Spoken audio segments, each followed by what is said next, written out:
പ്രണയത്തിൻ്റെ ചരിത്രം എടുത്താൽ തന്നെ ഒരിക്കലും നടക്കാൻ പാടില്ലാത്തൊരു കാര്യമാണ് ഇന്നലെ, അതായത് 13 ഒക്ടോബർ 2022 സംഭവിച്ചത്.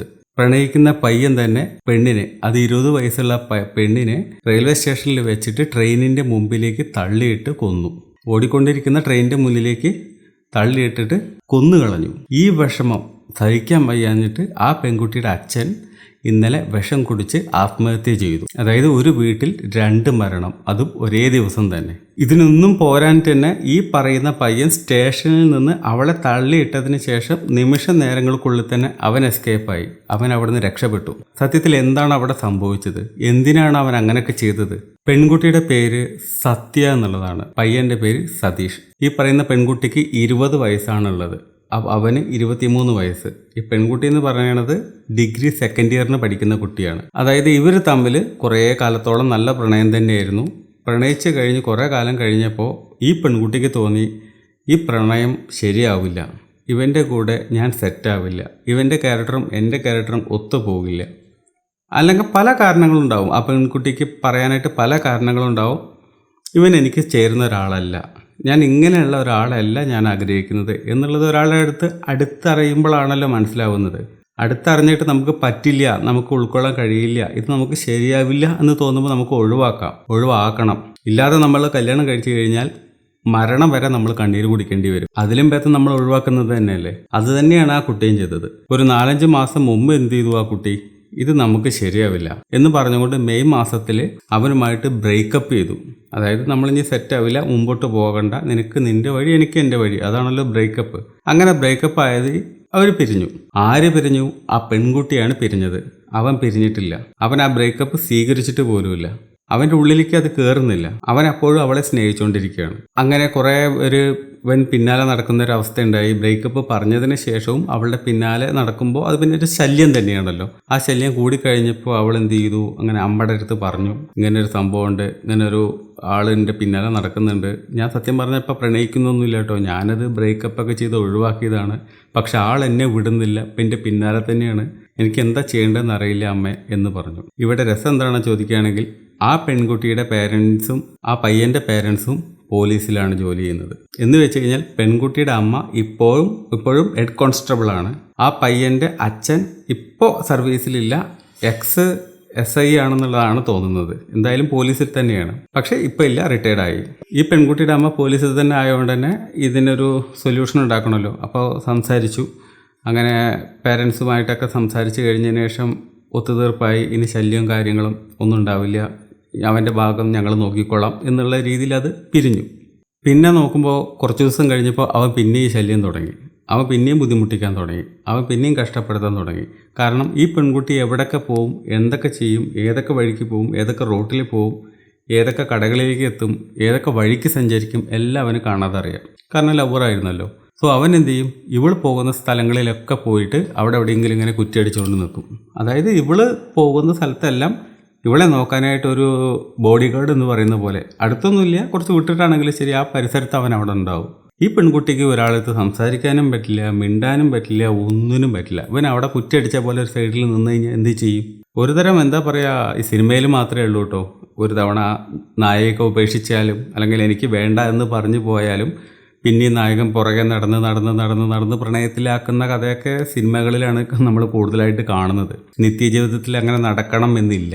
ഈ സിനിമയുടെ ഹൈപ്പ് കൊണ്ടാണോ എന്താണെന്നൊന്നും അറിയില്ല, അവൻ പിന്നാലെ കണ്ടിന്യൂസ് ആയിട്ട് നടക്കാൻ തുടങ്ങി. സ്നേഹവും ഇതൊക്കെ പറഞ്ഞ് നടക്കാൻ തുടങ്ങി. അവളും അപ്പോഴും അടുപ്പിച്ചിട്ടില്ല. കുറേ നാൾ കഴിഞ്ഞപ്പോൾ പ്രശ്നവശാലായി. ഇവർ തമ്മിൽ വഴക്കുണ്ടാവാൻ തുടങ്ങി. പിന്നെയും ഒരു കച്ചറയാവാൻ തുടങ്ങി. ഞാൻ ഓൾറെഡി പറഞ്ഞതല്ലേ, എൻ്റെ പിന്നാലെ വരല്ലേ എന്ന് പറഞ്ഞിട്ട് ഇവള് സംസാരിക്കാൻ തുടങ്ങി. അപ്പോൾ പ്രശ്നമായി. അങ്ങനെ കുറച്ച് വഴക്കും ബഹളമൊക്കെ ആയി കഴിഞ്ഞപ്പോൾ ഇവളെന്ത് ചെയ്തു? നേരെ ചെന്ന് അമ്മയുടെ അടുത്ത് വീണ്ടും ചെന്ന് പോയി പരാതി പറഞ്ഞു. ഇങ്ങനെ എന്നെ ശല്യം ചെയ്തുകൊണ്ടിരിക്കുകയാണ്, എനിക്ക് ഇനി എന്താ ചെയ്യേണ്ടതെന്നറിയില്ല, എൻ്റെ തലേന്ന് പോകുന്നില്ല, എൻ്റെ പിന്നാലെ വന്നുകൊണ്ടിരിക്കുകയാണ് എന്നൊക്കെ പറഞ്ഞു കഴിഞ്ഞപ്പോൾ അമ്മ അമ്മയ്ക്ക് പിന്നെ വിഷമം ഉണ്ടാവാതിരിക്കുമോ, പോലീസിൽ തന്നെയാണ്. അമ്മ എന്ത് ചെയ്തു? രണ്ടാമതൊരു കംപ്ലൈൻറ്റ് വേറെ ഒരു സ്റ്റേഷനിൽ കൊടുത്തു. സെൻറ്റ് തോമസ് മൗണ്ട് എന്ന് പറയുന്ന സ്റ്റേഷനിലേക്ക് കൊടുത്തു ഒരു പുതിയൊരു കംപ്ലൈൻറ്റ്. ആദ്യത്തെ സ്ഥലത്ത് പരാതി കൊടുത്തിട്ട് വലിയ കാര്യം ഉണ്ടായില്ല. അപ്പോൾ രണ്ടാമത്തെ വേറൊരു സ്റ്റേഷനിൽ കൊടുത്തു. ആ സ്റ്റേഷനിൽ കൊടുത്തു കഴിഞ്ഞപ്പോൾ ഒരു കാര്യമായിട്ടൊന്ന് വിളിപ്പിച്ചു. കാരണം ഒരു തവണ അങ്ങനെ ചെയ്തതാണെന്നൊക്കെ പറഞ്ഞിട്ട് പരാതി കൊടുത്തു. അമ്മ പോലീസിലാണ് എന്നൊക്കെ പറയുമ്പോൾ ഒരു ഇതുണ്ടാവുമല്ലോ. അപ്പോൾ പോലീസിൽ നിന്ന് വിളിപ്പിച്ചു കഴിഞ്ഞ് 2 കുട്ടികളുടെയും പാരൻസ് തമ്മിൽ സംസാരിച്ച് അവിടെ ഒരു ഒത്തുതീർപ്പാക്കി എന്നുള്ളതാണ് പറയപ്പെടുന്നത്. കാര്യമായിട്ടൊരു ഒത്തുതീർപ്പാക്കി. ശരിക്കും ഒത്തുതീർപ്പല്ല, അന്നേ കേസ് എടുക്കേണ്ടതായിരുന്നു. എങ്കിൽ ഇങ്ങനത്തെ പ്രശ്നങ്ങളൊന്നും ഉണ്ടാവില്ലായിരുന്നു. ഈ കുട്ടിക്ക് ജീവൻ തിരിച്ചു കിട്ടുമായിരുന്നു, ജീവൻ നഷ്ടപ്പെടില്ലായിരുന്നു. എനിവേ അവിടുന്ന് ഒരു ഗംഭീര രീതിയിൽ ഒരു എഗ്രിമെൻറ്റ് ഉണ്ടാക്കി. എന്ന് വെച്ച് കഴിഞ്ഞാൽ ഇനി തമ്മിൽ കാണില്ല, ഇനി തമ്മിൽ മിണ്ടില്ല, ഇനി അങ്ങനെ ഒരു കോണ്ടാക്റ്റ് ഉണ്ടാവില്ല എന്നൊക്കെ പറയുന്ന രീതിയിൽ 2 കുട്ടികളുടെയും പാരൻസ് തമ്മിലൊരു മ്യൂച്വൽ എഗ്രിമെൻറ്റ്, ഒരു അണ്ടർസ്റ്റാൻഡിങ് ഉണ്ടാക്കി അവരവിടെ നിന്ന് പിരിയുകയാണ്. അവരവിടെ നിന്ന് പിരിഞ്ഞു കഴിഞ്ഞപ്പോൾ നമ്മളെല്ലാവരും കരുതിയിട്ടുണ്ടാവും ഇനി പ്രശ്നങ്ങളൊന്നുമില്ല, ഒരു ശല്യം ഉണ്ടാവില്ല എന്നുള്ളത്. പക്ഷെ അങ്ങനെയല്ല കാര്യങ്ങളുണ്ടായത്. അവൻ പിന്നെയും കണ്ടിന്യൂസ് ആയിട്ട് അവൻ്റെ സ്ഥിരം പരിപാടി തന്നെ അവൻ തുടർന്നുകൊണ്ടിരുന്നു. അവളെ അതായത് പിന്തുടരുക, എവിടെ പോകുമ്പോഴും പിന്തുടരുക. അതൊരു ശല്യം തന്നെയാണ്. നമ്മൾ ഉപേക്ഷിച്ച നമ്മുടെ ലവർ നമ്മളെങ്ങനെ പിന്തുടരുന്നത് നമുക്കൊരു അരോചകമായിട്ടുള്ളൊരു കാര്യമാണ്. സിനിമകളിൽ അതൊക്കെ ചിലപ്പോൾ പ്രണയമായിട്ട് വരാറുണ്ട്, കാരണം അവിടെ അങ്ങനെയൊക്കെയാണല്ലോ. പക്ഷേ റിയൽ ലൈഫിൽ ആ കുട്ടിക്ക് വളരെയധികം വിഷമം, വേദന, സങ്കടം ഇതെല്ലാം ഉണ്ടായി. അവർ തമ്മിൽ ഇടയ്ക്കിടയ്ക്ക് ഇതുപോലെ വഴക്കും ചൂടാവലൊക്കെ ഉണ്ടായിരുന്നു. നീ എൻ്റെ പിന്നാലെ നടക്കരുത് എന്നൊക്കെ പറഞ്ഞിട്ട് അവൾ പരമാവധി ഒഴിഞ്ഞു മാറാൻ ശ്രമിച്ചു. അങ്ങനെയുള്ള പരിപാടികളൊക്കെ ഉണ്ടായി. ഒരു ദിവസം ഒരു കുഴപ്പമുണ്ടായി. ഇവളുടെ കോളേജിൽ വെച്ചിട്ട്, കോളേജിൻ്റെ ഫ്രണ്ടിൽ അവൻ എത്തിക്കഴിഞ്ഞപ്പോൾ അവിടുത്തെ അവളുടെ ഫ്രണ്ട്സും അവനും തമ്മിൽ ചെറിയൊരു കശപിശ ഉണ്ടായി. കാരണം എന്താ വെച്ചാൽ ഫ്രണ്ട്സ് ചോദിക്കാതിരിക്കില്ലല്ലോ, നീ എന്തിനാ അവളുടെ പിന്നാലെ നടക്കുന്നത്, അവൾ നിൻ്റെ അടുത്ത് മര്യാദയ്ക്ക് പറഞ്ഞിട്ടുള്ള കാര്യമല്ലേ, നീ നിൻ്റെ പിന്നാലെ നടക്കല്ലേ എന്നുള്ളത്. അവളെ ബ്രേക്കപ്പ് പറഞ്ഞ് പോയി കഴിഞ്ഞു. പിന്നെ നിനക്ക് എന്തിൻ്റെ കേടാണ്, നിനക്ക് എന്തിൻ്റെ കടിയാണ് എന്നുള്ള രീതിയിലായി ഫ്രണ്ട്സിൻ്റെ. പിന്നെ അറിയാലോ, അവർ ചുമ്മാ ഇരിക്കില്ലല്ലോ.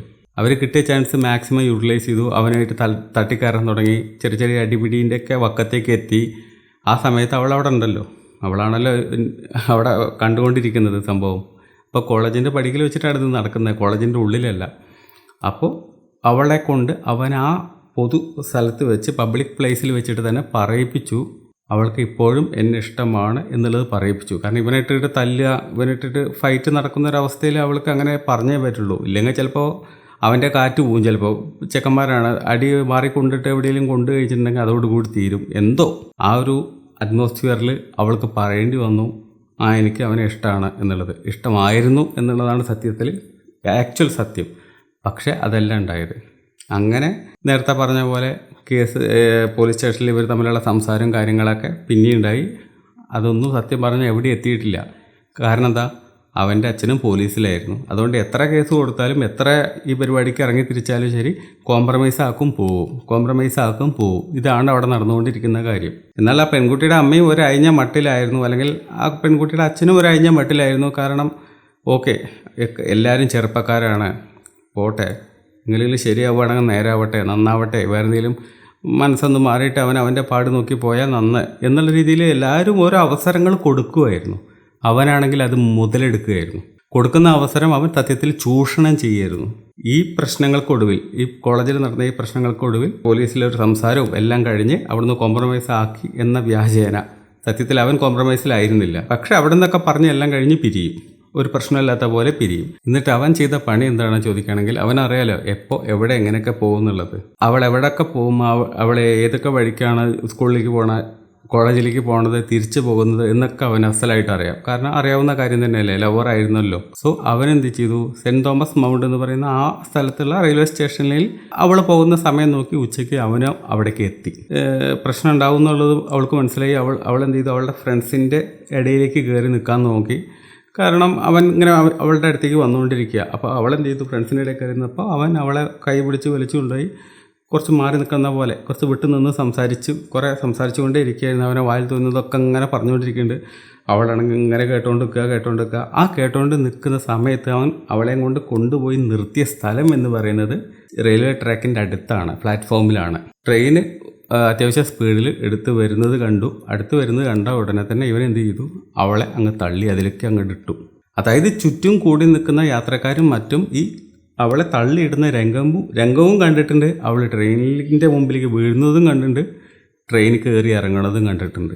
എന്താ ചെയ്യേണ്ടത്, എന്താ ചെയ്യുക എന്നുള്ളത് ആലോചിച്ചിങ്ങനെ കിളി പോയ പോലെ നിൽക്കണ നേരം കൊണ്ട് തന്നെ എല്ലാം തീർന്നു.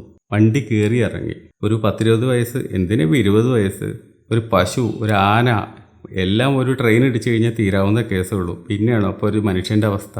അതായത് ഓൺ ദ സ്പോട്ടിൽ തന്നെ ആ പെൺകുട്ടി, സത്യ എന്നാണ് പേര്, 20 വയസ്സേ ഉള്ളൂ, സെക്കൻഡ് ഇയർ കോളേജ് പഠിക്കുന്ന പെൺകുട്ടി, തൽക്ഷണം മരിച്ചു. എന്തായാലും പോലീസിന് ബോഡി തിരിച്ചെടുക്കണം, അവരുടെ കർമ്മങ്ങളും കാര്യങ്ങളൊക്കെ ചെയ്യാനുണ്ടാവുമല്ലോ. എനിവേ അതൊക്കെ കാര്യങ്ങളൊക്കെ നടന്നു. പക്ഷേ ഈ ഒരു സെക്കൻഡിൻ്റെ ഇടയിൽ, അതായത് തള്ളിയിട്ട സെക്കൻഡിൻ്റെ ഇടയിൽ തന്നെ നമ്മുടെ വീര കഥാനായകൻ അവിടുന്ന് ജീവനും കൊണ്ട് ഓടി രക്ഷപ്പെട്ടു. കാരണം ഒരു നിമിഷം കൂടി അവൻ അവിടെ വെയിറ്റ് ചെയ്തിരുന്നെങ്കിൽ നാട്ടുകാർ അവനെ എടുത്തിട്ട് കൈകാര്യം ചെയ്തിട്ടുണ്ടാവും, അല്ലെങ്കിൽ നാട്ടുകാർ തന്നെ അവനെ എടുത്തിട്ട് പോലീസ് സ്റ്റേഷനിൽ ഏൽപ്പിച്ചിട്ടുണ്ടാവും. എന്തെങ്കിലുമൊക്കെ നടക്കുന്ന അവനറിയാവുന്നതുകൊണ്ട് അവൻ അവിടുന്ന് ജീവനും കൊണ്ട് ഓടി. ജനങ്ങൾക്ക് എന്ത് ചെയ്യണമെന്നറിയാതെ വണ്ടറടിച്ച് നിൽക്കുന്ന ആ ഒരു സമയം കൊണ്ട് അവൻ രക്ഷപ്പെട്ടു. എന്നാൽ അവളുടെ കൂട്ടുകാരുണ്ടായിരുന്നല്ലോ കുറച്ച് പേര്, അവരുടെ ഇടയിലേക്കല്ലേ ഇങ്ങനെ കയറി നിന്നു എന്ന് പറഞ്ഞത്. അവൻ വന്നപ്പോൾ അവർക്ക് എന്ത് ചെയ്യണമെന്ന് അറിയണില്ല. ഉടനെ അവരെന്ത് ചെയ്തു? അച്ഛനെ അറിയിക്കുന്നേ വേറെ വഴിയില്ല എന്നവർക്ക് തോന്നി. ഇതിലിഞ്ഞിപ്പോൾ ഒന്നും ആലോചിക്കാൻ അവരെ കൊണ്ട് കഴിയണില്ല. നേരത്തെ വേഗം ഫോണെടുത്ത് അവളുടെ അച്ഛനെ വിളിച്ച് കാര്യം പറഞ്ഞു. ഇങ്ങനെയാണ് സംഭവം ഉണ്ടായി, അവൻ ഇവിടെ കാണാൻ വന്നു. എന്നതിന് ശേഷം ഞങ്ങൾ സമ്മതിച്ചിരുന്നില്ല, അവൾ ഞങ്ങളുടെ ഇടയിൽ കയറി നിന്നു. പക്ഷേ അവൻ അവളെ കൊണ്ട് സംസാരിക്കാനായിട്ട് കുറച്ച് അങ്ങോട്ട് കൊണ്ടുപോയിട്ട് ട്രെയിൻ വന്നപ്പോൾ തള്ളിയിട്ടു. ഇതാണ് സംഭവിച്ചത്, അവളിപ്പോൾ ഇല്ല കേട്ടോ അച്ഛ എന്നുള്ള കാര്യം പറഞ്ഞു.